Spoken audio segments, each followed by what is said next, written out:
Halo, selamat datang di Cuma Cerita. Judul kali ini adalah Digantung, karya Biel Safi dan Pasarela, dibacakan oleh pembuatnya sendiri. Malam ini adalah sebuah malam yang dingin dan sangat menyejukkan. Karena biasanya hawa di desaku sangat panas. Dan aku bersyukur bahwa tadi sore hujannya lebat dan baru reda selepas azan Isya berkumandang. Oh iya, kenalin, ini aku Dito, umur 25 tahun, dan aku bekerja di salah satu perusahaan rokok di Jember. Posisiku saat ini lagi ada di depan teras rumahku dengan ditemani segelas kopi dan sebuah gorengan yang hangat yang dibuatkan ibuku. Kali ini aku nggak pengen terlalu sedih-sedih banget.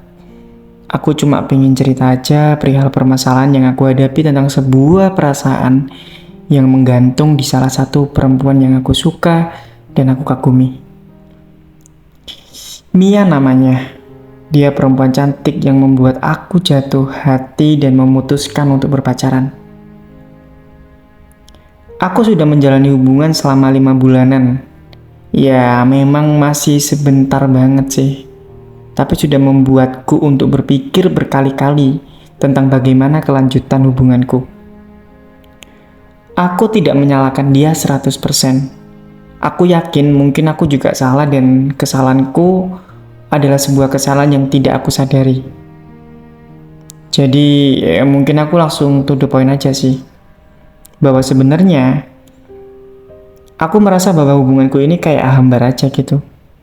Gak tahu kenapa, kayak apapun yang aku lakukan, aku merasa salah dan gak ada apa-apanya di mata Mia. 2 bulan kita berkenalan dan memutuskan untuk berkomitmen pacaran, itu masih baik-baik aja. Tetapi, memasuki bulan ketiga, semuanya kayak pelan-pelan berubah.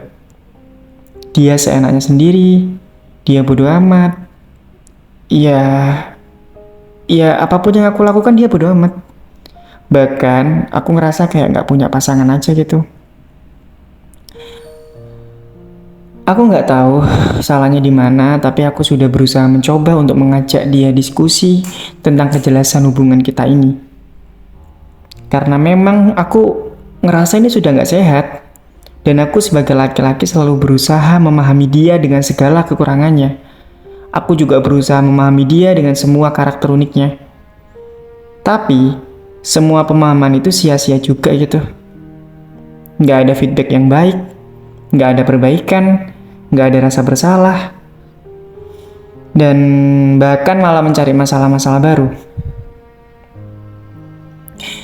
Yang mana harusnya masalah-masalah di awal itu diselesaikan dulu, dibicarakan baik-baik, enaknya gimana, harusnya gimana, dan bagaimana keputusannya dan jalan keluarnya.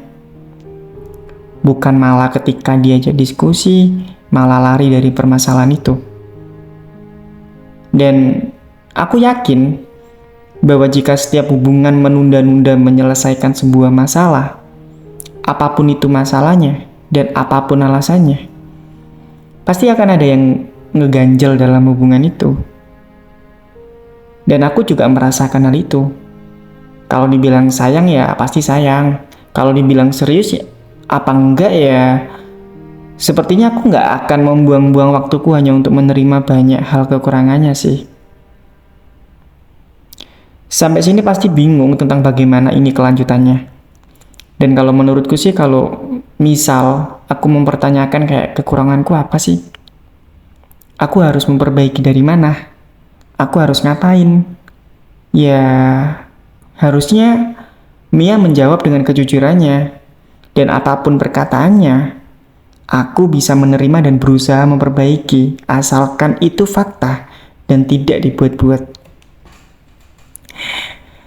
Tapi singkat cerita, ketika aku menjalani hubungan sudah 5 bulan lamanya dan aku sudah berusaha bagaimana aku harus memahaminya dan masih tidak dapat feedback yang baik, sepertinya memang aku harus menyadari bahwa ini adalah keterpaksaan dia menerima aku.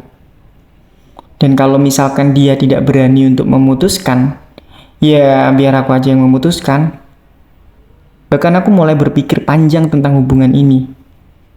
Dan aku juga berusaha mencari jalan keluarnya. Entah itu dari diriku atau bahkan dari dirinya. Dan jawabannya adalah ya sudah pasti masih belum ketemu jalan keluarnya. Aku bingung. Aku sempat berpikir bahwa sepertinya memang dia nggak mau aja dipaksa dan diajak memperbaiki. Atau bahkan ini adalah cara lembutnya untuk menyuruh aku pergi dengan sendirinya dan berusaha memahami tentang permainan drama yang dia perankan.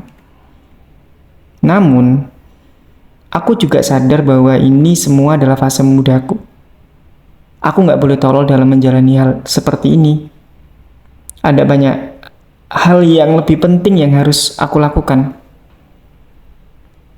Jangan takut kalau nggak dapat pasangan lagi. Percayalah bahwa orang-orang baik seperti kita akan ditemukan dengan yang baik juga. Kalau niat kita juga baik dan mau mengorbankan perasaan yang harusnya nggak diperjuangin, ya simpelnya cari yang sama-sama menghargai aja. Dan mungkin sama-sama punya value. Atau aku pernah melihat dan mendengar sebuah kata-kata. Dan aku juga merasakan tamparan oleh sebuah kata-kata itu. Kalau nggak salah yang aku ambil dari Mas Raditya Dika, kalau nggak salah kalimatnya gini. Carilah pasangan yang kamu butuhkan, bukan pasangan yang ingin kamu ubah.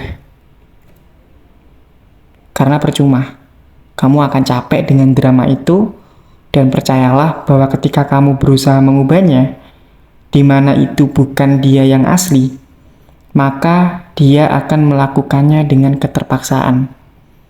Dan hubungan dengan keterpaksaan itu nggak baik. Nanti kamu akan capek sendiri. Singkatnya mungkin gitu. Dan aku menyadari memang seharusnya gitu. Ini adalah sebuah cerita dan semoga kalian relate dengan ini ya.